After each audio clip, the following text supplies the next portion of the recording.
हम सम्मान करें और उसकी रक्षा ना करें तो सम्मान करने का कोई मतलब नहीं है। देश की रीढ़ की हड्डी हो, आप लोग घर में अपने बच्चों की देखभाल करती हो, देश के भविष्य की देखभाल करती हो। महिला में कोई कमी नहीं होती, कोई दबने की जरूरत नहीं। समाज दबाता है मगर आपको नहीं दबना चाहिए। और वो अपने आप को हिंदू कहते हैं, एक दलित व्यक्ति को मंदिर में जाने का अधिकार नहीं देते हैं। राहुल गांधी ने जब बिहार में यात्रा शुरू की थी तो अब उन्हें लग गया था कि अब बिहार में कुछ खेला करना है, तो नए नए लोग और नए नए उमंग और उत्साही लोगों को चाहिए जो कि इस बिहार के नींव पटल पर एक अच्छी भूमिका निभा सकते हैं। हालांकि उन्होंने बहुत प्रयास किया और कन्हैया कुमार के साथ बहुत कुछ मिल करके कोशिश कर रहे हैं। यात्रा करेंगे, पदयात्रा करेंगे और इस पदयात्रा की बिहार को एक नई दिशा और डायरेक्शन देने की बात कर रहे हैं और उसी भूमिका में उन्होंने बहुत सारे नौकरी दो और पलायन रोकी की भूमिका में बहुत ज़बरदस्त एक्शन में दिखे और ज़बरदस्त यात्रा कर रहे हैं। तमाम लोगों को इन्फ्लुएंस कर रहे हैं। वक्त बिल के साथ मुसलमानों का भी एक साथ मिल रहा है और बाकी दलों को भी अपने साथ जोड़ने की पूरी कोशिश कर रहे हैं। और इसी कोशिश में शायद अब उन्हें लगता है कि अब एक और नेता को शिरकत करने की ज़रूरत है, एक और नेता को भार देने की ज़रूरत है, क्योंकि अकेला कन्हैया कुमार पहले हमारी जिम्मेवारी देश को चलाने की थी, आज हमारी जिम्मेवारी देश को बचाने की है। देश सब चीज़ों को नहीं सल्टा सकते हैं, क्योंकि बिहार की स्थिति और परिस्थिति को समझना बहुत कठिन होता है।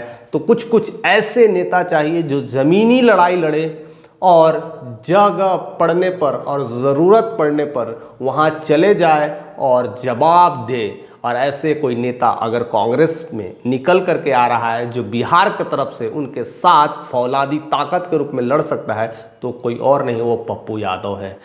मूलवासी आदिवासी पर जब उसके संस्कृति पर हमला हुआ था, जीने के तरीके पर, और शायद इसीलिए लगता है कि अब वह पप्पू यादव को अपने इस बिहार के कार्यभार को सौंपने के लिए एक नई रणनीति बना रहे हैं। और आगामी होने वाले गुजरात में जो कांग्रेस का राष्ट्रीय अधिवेशन है, उस राष्ट्रीय अधिवेशन में पप्पू यादव को न्योता मिल चुका है। पप्पू यादव वहां जाएंगे और बड़ी मीटिंग होगी। वहां पर सोनिया गांधी भी होगी, प्रियंका गांधी वाड्रा होगी, राहुल गांधी होंगे और पप्पू यादव होंगे और तमाम जो कांग्रेस घटक दल के लोग होंगे, वह बहुत सारी बातें होंगी। बिहार की खबरों को लेकर के बात होगी, क्योंकि आगामी चुनाव बिहार का ही होने वाला है और बिहार में ऐसी तमाम चीज़ें चल रही है जिस पे अभी लगता है कि कांग्रेस किस तरह से अटैक करेगी, किस तरह की नई प्लानिंग बनाएगी। नमस्कार, ये मैसेज बिहार के हर युवा के लिए। मैं बेगूसराय आ रहा हूँ।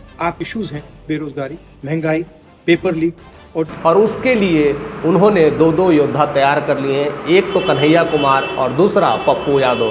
पप्पू यादव जिस तरह से निर्दलीय चुनाव लड़ करके अपनी जीत दिखाते हैं और ख़ास कर अपने एरिया में खस कर करके अपने एरिया में गरीबों का मसीहा कहे जाते हैं, गरीबों के लिए हमेशा आवाज़ उठाते हैं, खड़े रहते हैं, उन्हें जगह ज़रूरत पड़ने पर पैसों से मदद करते हैं, धन संपत्ति से मदद करते हैं, इसलिए वह खासम खास हैं। हालांकि वह चुनाव किसी पार्टी के साथ मिल कर के नहीं लड़ते हैं, अकेला अपना निर्दलीय चुनाव लड़ते हैं और जीत के भी आते हैं। लेकिन उनका जो झुकाव है कहीं न कहीं कांग्रेस की तरफ रहता है और कांग्रेसों के साथ उनका उलटफेर देखने को मिलता है, बैठना उठना देखने को मिलता है और सपोर्ट भी उसी पार्टी को करते हैं। शायद इसी वजह से राहुल गांधी को यह समझ में आ गया है कि बिहार की चुनावी सत्ता को कुछ न कुछ उलटफेर करना है, तो ऐसे ही नेता की ज़रूरत पड़ेगी। हालांकि और नेता को ज़रूरत है, ऐसे बहुत सारे जो ज़मीनी स्तर के नेता हैं उन्हें लाने की ज़रूरत है।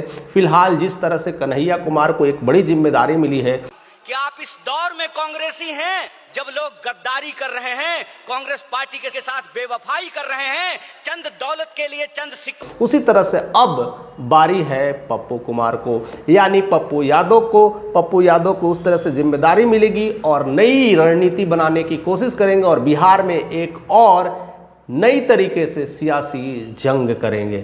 अब देखते हैं पप्पू यादव उस बिहार के सियासी जंग में और कांग्रेस की भूमिका में किस तरह से नजर आते हैं और उनका बौखलाहट किस तरह से दिखेगा और सरकार को कैसे घेरेंगे, यह तो सिर्फ वक्त बतलाएगा। लेकिन जैसे ही गुजरात का राष्ट्रीय अधिवेशन शुरू होगा, उसमें मिलने के बाद ये तमाम जिम्मेदारियां मिलेगी और तब वह एक्शन में देखेंगे, तब देखेंगे कि बिहार का रिएक्शन कैसा होता है। इन सब तमाम खबरों के साथ आप बने रहिए। चैनल पर नए हैं तो सब्सक्राइब करें, क्योंकि ऐसे बहुत सारे पल अब आना शुरू हो चुका है।